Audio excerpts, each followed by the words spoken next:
একটা বাড়িতে এক মহিলা একটা খাটে আর ওনার ছেলে অন্য আরেকটা খাটে শুয়েছিল। লক্ষণ, তোর বাবা কোথায়? মা, বাবা তো জমিতে শুতে গেছেন। মহিলাটি এ কথা শুনেই খাটে উঠে বসে পড়ে। আরে, আজ অমাবস্যা রাত্রি, তোর বাবা ভুলে গেছে নাকি? তাড়াতাড়ি যা, তোর বাবাকে ডেকে আন।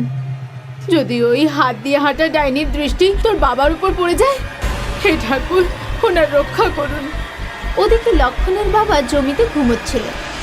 তখনই হাত দিয়ে হাঁটা ডাইনি হাতের উপর ভর দিয়ে হেঁটে হেঁটে বাবার খাটের কাছে চলে আসে।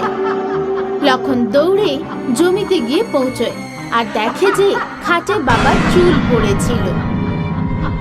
কে ছিল ওই ডাইনি? গ্রামের লোকেরা ওর হাত থেকে নিজেদের কি করে বাঁচিয়েছিল? আসুন শুনে নি হাত দিয়ে হাঁটা ডাইনির কাহিনী।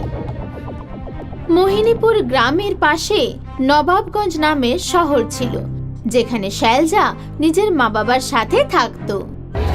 মা, আজ আমি কলেজ শেষ করে বন্ধুদের সাথে পিকনিক করতে পাশের গ্রাম মোহিনীপুর যাচ্ছি। মারে, সূর্য অস্ত যাওয়ার আগে ফিরে আসবি। মা, এখন আমি বড় হয়ে গেছি, বাড়ি ফিরে আসতে যদি একটু দেরি হয়েই যায় তাহলে চিন্তা করো না, আর আমি পাপিকেও আমার সাথে নিয়ে যাচ্ছি। শৈলজা নিজের পাপি আর নিজের বন্ধু রাহুল আর পূজার সাথে পিকনিক করতে গ্রামে পৌঁছে যায়। ওরা ওখানে নিজেদের তাঁবু খাটিয়ে নিয়ে খুব মজা করতে শুরু করে। চলো বন্ধুরা, গ্রামের জমিগুলো গিয়ে একটু ঘুরে আসি। রাত হয়ে আসছে, এবার আমাদের বাড়ি চলে যাওয়া উচিত। তুই খুব ভীতু, চল তো এবার। ওদিকে শৈলজার মা শৈলজার অপেক্ষা করছিল। 9টা বেজে গেল, এই মেয়েটা কোথায় রয়ে গেল? শৈলজার মা শৈলজাকে ফোন করলো, কিন্তু শৈলজার ফোন সুইচ অফ বলছিল। রাত 11টা বেজে গেছিল, কিন্তু শৈলজা বাড়ি ফেরেনি। ওদিকে শৈলজা আর ওর বন্ধুরা রাস্তা হারিয়ে ফেললো। বুঝতে পারছি না আমাদের ভ্যানটা কোন দিকে আছে। তখনই হাতের উপর ভর দিয়ে সেই ডাইনি ওখানে চলে আসে।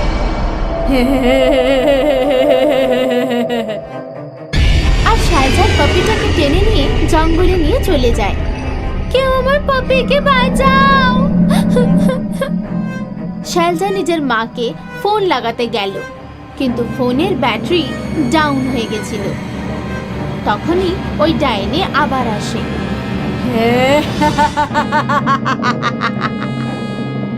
আর শৈলজার পা ধরে টেনে নিয়ে জঙ্গলের মধ্যে নিয়ে চলে যায়। রাহুল আর পূজা ভয় পেয়ে পালাতে শুরু করে। তখনই লক্ষণের সাথে ওদের দেখা হয়। শোনো, ওই ডাইনিটা আমাদের বন্ধুকে নিয়ে চলে গেছে।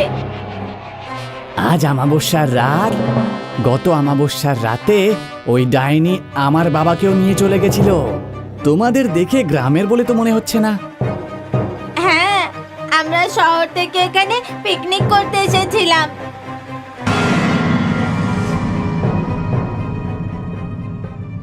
পরের দিন সকালে শৈলজার মা গ্রামে পৌঁছে গিয়ে পূজা আর রাহুল ওনাকে সব কথা বলে। হে ভগবান, কে জানে আমার মেয়েটা কি অবস্থায় রয়েছে। বাচ্চারা, তোমরা বাড়ি যাও।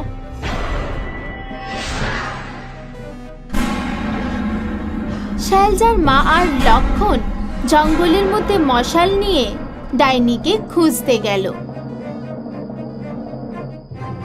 দুজনে দেখলো যে একটা গুহায় একটা মহিলা ডাইনির মুখোশ খুলে ফেলছে। ওরা দুজনে ওই মহিলাটাকে ধরে ফেলে। বল, আমার মেয়ে কোথায়? আর তুই ডাইনি সেজে লোকেদের কেন ভয় দেখাস? না হলে এক্ষুনি তোকে এই মশালের আগুনে জ্বালিয়ে শেষ করে ফেলবো। না না, আমাকে জ্বালিও না, আমি হিউম্যান ট্রাফিকিং করি। শৈলজার মা আর লক্ষণ ওই মহিলাকে দড়ি দিয়ে বেঁধে ফেললো আর গুহার মধ্যে ভেতরে চলে গেল। শৈলজা নিজের মাকে দেখেই চিৎকার করে উঠল, মা! লক্ষণও নিজের বাবার দেখা পেয়ে খুব খুশি হয়ে যায়। গুহার মধ্যে গ্রামের আরো লোক ছিল, যাদেরকে ডাইনিটা তুলে নিয়ে গেছিল। লক্ষণ তাদের সকলকে আর ওই মহিলাকে নিয়ে গ্রামের লোকেদের কাছে গেল। গ্রামবাসীরা, এখন থেকে আর কোনো হাতে ভর দেওয়া ডাইনিকে ভয় পাওয়ার দরকার নেই। এই মহিলাটি ডাইনির সাজ সেজে হাতে ভর দিয়ে হেঁটে লোকেদের ভয় দেখাতো, ধরে নিয়ে যেত আর তাদের বিক্রি করে দিত। গ্রামবাসীরা ওই মহিলাকে পুলিশের হাতে তুলে দিল। শালিনী নিজের মা বাবার সাথে ফতেহগঞ্জ গ্রামে থাকতো। একদিন শালিনীর বাবা ডিউটি থেকে ফিরে বললেন, ময়নাপুর গ্রামে আমার ট্রান্সফার হয়ে গেছে। বাবা, আমি লোকের মুখে শুনেছি ময়নাপুর গ্রামে ডাইনি থাকে, আরো মানুষের চোখ তুলে নিয়ে যায়। এসব গুজব মারে, আর মাত্র 6 মাসেরই তো ব্যাপার, তারপর আমরা আবার এখানে ফিরে চলে আসব। শালিনীর পরিবার নয়নাপুর গ্রামে একটা ভাড়ার বাড়িতে থাকতে শুরু করলো। শালিনীর বিয়ে পাকা হয়ে গেছিল। ও প্রায়ই গভীর রাত পর্যন্ত ব্যালকনিতে নিজের হবু স্বামীর সাথে কথা বলতো।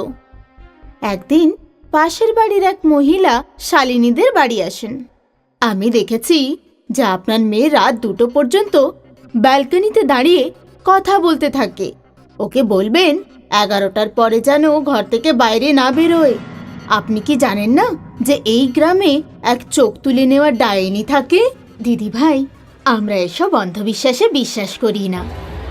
এক রাতে যখন শালিনীর মা আর বাবা ঘুমোচ্ছিলেন, তখন ওর মা বাবা ওর চিৎকারের আওয়াজ শুনতে পান। ওনারা দুজনে দৌড়ে গিয়ে ওপরে শালিনীর ঘরে গেলেন। মা, আমি কিছু দেখতে পাচ্ছি না। ওই ডাইনি মা, ওই ডাইনি আমার চোখ তুলে নিয়ে চলে গেছে।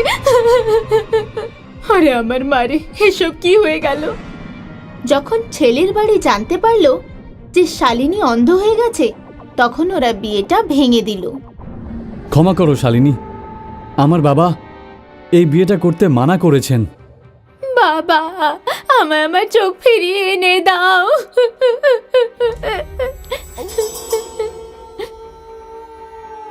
শালিনীর মা আর বাবা পাশের বাড়ির মহিলার কাছে গেল। দাদা, আমি তো আগেই বুঝিয়েছিলাম। দিদি ভাই, ওই ডাইনিটা কে? কোথা থেকে আসে? কোথায় চলে যায়? আর ওইভাবে চোখ তুলে নিয়ে কেন যায়? সঠিক করে তো এখানে কেউই পুরো ব্যাপারটা জানে না, কিন্তু গ্রামের লোকেরা বলে যে ওই ডাইনি তো শুধু এক চাকরানি মাত্র।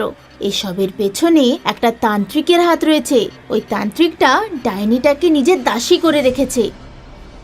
আমরা যদি ওই ডাইনিটার পিছু নিতে পারি, হয়তোবা আমরা তান্ত্রিকটার কাছে পৌঁছে যাব আর জেনে নিতে পারবো যে ও ওই ডাইনিকে দিয়ে সব কাজ কেন করায়। কিছু গ্রামবাসীরা এমনটাই করার চেষ্টা করেছিল, কিন্তু তারা আর কখনো নিজেদের বাড়ি ফিরে আসেনি। তা যা হোক না কেন, কিন্তু আমাদের মেয়ের চোখের জন্য আমাদের যা করতে হবে আমরা করব। এক রাতে শালিনীর মা নিজের আসল চোখের ওপর নকল চোখ লাগিয়ে গ্রামের চৌমাথায় দাঁড়িয়ে পড়ল। রাত 1টার সময় ডাইনি এলো। শিকার, তা আবার চৌরাস্তায়। ডাইনি শালিনীর মায়ের ওপরের নকল চোখ তুলে নিয়ে চলে গেল। তারপর শালিনীর মা বাবা ডাইনির পেছন পেছন গেলেন। ওই ডাইনি জঙ্গলের এক ভাঙা চোরা বাড়িতে গিয়ে ঢুকে পড়ল। শালিনীর মা বাবা বাইরে থেকে ওই বাড়ির ভেতর দেখছিলেন। ওখানে এক তান্ত্রিক আগুন জ্বালিয়ে মন্ত্রতন্ত্র পড়ছিল। চলে এসেছিস আমার দাসী ডাইনি। এই নেন আমার গুরুদেব। আরে মূর্খ, এটা তো নকল চোখ। কেউ তোকে বোকা বানিয়ে দিয়েছে। আমি আপনাকে 100 জনের চোখ এনে দিয়েছি, এবারে আমাকে মুক্ত করে দিন। এখন নয়, এখনো তোকে আরো 50 জনের চোখ আমাকে এনে দিতে হবে। শালিনীর মা বাবা তক্ষুনি পুলিশকে ফোন করে দেন। পুলিশ এসে তান্ত্রিককে ধরে ফেলে।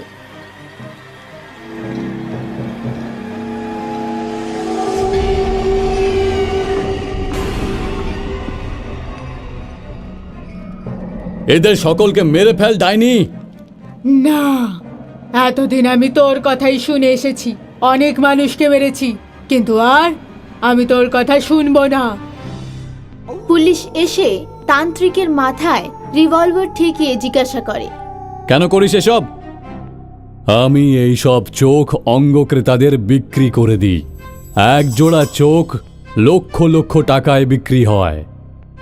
তুই ডাইনিকে বলে যত মানুষের চোখ তুলিয়েছিস, ও কি বলে সেই সব মানুষের চোখ ভালো করিয়ে দে, না হলে তোকে এখানেই গুলি করে মেরে ফেলবো। না না, এমনটা করো না। তান্ত্রিক সমস্ত মানুষেরই চোখ আবার ভালো করে দিল।